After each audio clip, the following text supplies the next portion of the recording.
खलकत आदम से हजारों साल पहले जमीन पर जिन्नात बसते थे। उनका सरदार अज़ाज़ील था जो इबादत परवरदिगार में मशगूल रहा करता था। उसने पूरी रुए जमीन पर सजदे किए और कहने लगा, अब मैंने सारी जमीन पर सजदे कर लिए हैं तो हुक्म हुआ कि पहले आसमान पर आ जा।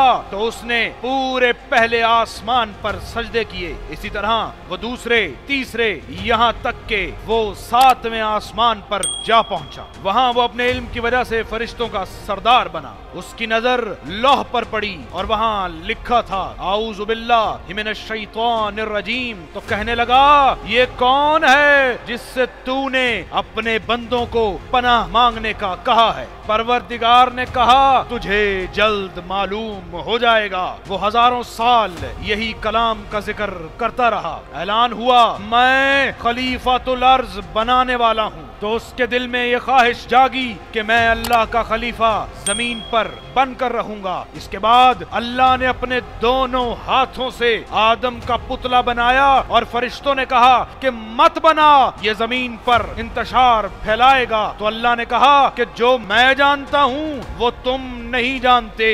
उस पुतले का शैतान मजाक उड़ाता रहा और उसकी हकीर खलकत पर उसका तमस्खुर बनाता रहा।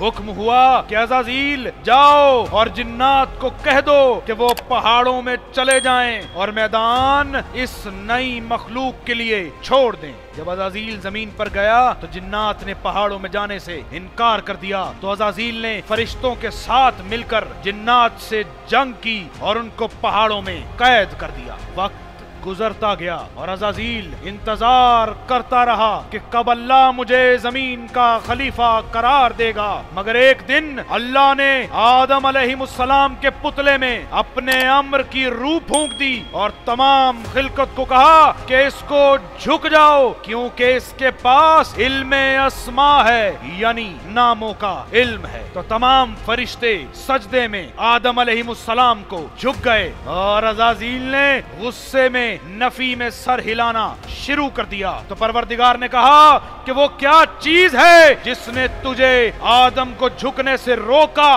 कहने लगा, मैं आग से बना हूं और ये मट्टी से। तो परवरदिगार ने कहा, अस्तकबरता अम कुंता मिनल आलीन, तू तकब्बुर करता है, क्या तू हो गया बड़े लोगों में से? तो शैतान ने भी अपने आप को आलीन से अफजल करार नहीं दिया।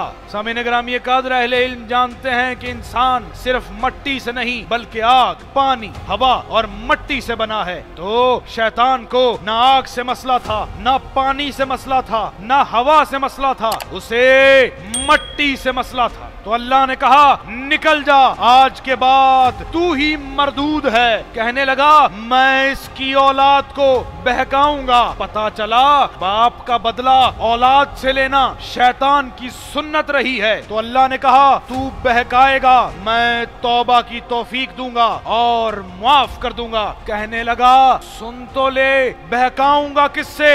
मैं इन्हें सिराते मुस्तकीम से बहकाऊंगा, यहाँ तक के मैं सिराते मुस्तकीम पर बैठ जाऊंगा और जो लोग सिराते मुस्तकीम पर आएंगे उन्हें वसवसे डालकर सिराते मुस्तकीम से हटाता रहूंगा। परवरदिगार ने कहा, तू इन्हें सिराते मुस्तकीम से बहकाएगा, मैं इन्हें जहन्नम का ईंधन बनाता जाऊंगा। परवरदिगार का जहन्नम कहना था कि जहन्नम खल्क हुई।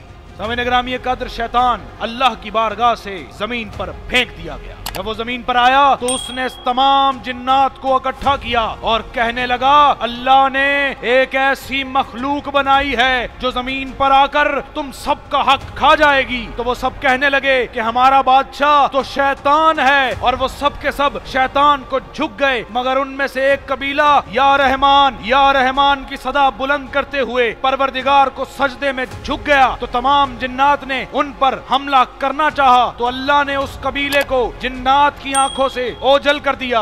वही वो कबीला है जो इंसान दोस्त जिन्नात शुमार होता है। जब आदम अलैहिमुस्सलाम जमीन पर आए तो शैतान तमाम जानवरों और जिन्नात को लेकर आदम अलैहिमुस्सलाम पर हमला करने को दौड़ा। ये वक्त था जब अल्लाह ने अपना नूर भेजा, जिसने शयातीन को और जानवरों को भगा दिया। उसे भगाने का बड़ा शौक था और आदम अलैहिमुस्सलाम जमीन पर आ गए। सामने ग्रामी कद्र, मेरी दुआ है कि अल्लाह हमें अंबिया के किस्सों से हिदायत लेने की तौफीक अता फरमाए।